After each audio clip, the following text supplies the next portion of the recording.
मेरा nickname S है। मैं अपना अनुभव शेयर करना चाहता था जो मुझे 4 महीने पहले मिला था, इस उम्मीद में कि यह एनिमेटेड हो जाएगा। आपके एनिमेशन पूरी तरह से बहुत अच्छे हैं और मैं आपके चैनल का दैनिक दर्शक हूं। लगभग 4 महीने पहले मैं हमेशा की तरह अपने माता पिता और भाई बहनों के साथ घर पर था और पढ़ाई कर रहा था। मैंने काम पूरा करने के बाद स्नान करने का निर्णय लिया और मैंने स्नान किया।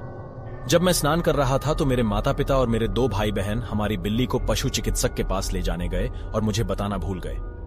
मैंने स्नान करना जारी रखा और उनके जाने का कुछ भी नहीं सुना, इसलिए मुझे नहीं पता चला कि वे चले गए। हाँ, जब मैं स्नान कर रहा था तो हमारी बिजली चली गई। मैंने इसके बारे में कुछ नहीं सोचा, क्योंकि 1 सप्ताह पहले मेरी मां ने कहा था कि बिजली की समस्या है और वह इसे जल्द ही ठीक कर देंगी। मैं शॉवर से बाहर निकला और लिविंग रूम में गया, जहां मैं और मेरे माता पिता आमतौर पर घूमते हैं और टीवी देखते हैं। मैं ज्यादा तो नहीं देख सका, लेकिन मैंने सोफे पर बैठी 4 आकृतियां स्पष्ट रूप से देखी। मैं उनसे बात कर रहा था और बिजली के बारे में शिकायत कर रहा था और किसी ने कोई जवाब नहीं दिया। मैं सांसों की आवाज सुन रहा था, इसलिए मुझे यकीन था कि वे वास्तव में वहां थे।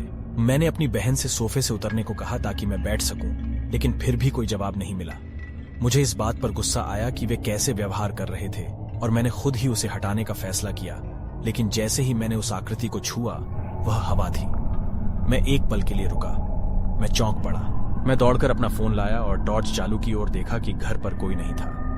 मैंने अपने माता पिता को फोन किया और उन्होंने कहा कि वे जल्द ही घर वापस आएंगे। रात को जब मैं अपने कमरे में गया तो मैंने देखा कि मेरे बिस्तर पर मेरे कंबल का आकार इंसान जैसा था, जैसे कोई कंबल के नीचे छिपा हो। मैंने अपनी बहन से खेलना बंद करने और बाहर निकलने के लिए कहा, लेकिन कोई जवाब नहीं मिला। मैं पागल हो गया और जब मैंने कंबल हटाया तो वहां कोई नहीं था। मैं उस आकार को दोबारा बनाने की कोशिश करता रहा, लेकिन कंबल इतना नरम था कि उस आकार को बनाना और उस तरह खड़ा रहना संभव नहीं था। मैं अभी भी अनिश्चित हूं कि मुझे क्या कहना चाहिए कि उस रात वे चीजें क्या थीं, और आज तक मुझे कोई स्पष्टीकरण नहीं मिल सका।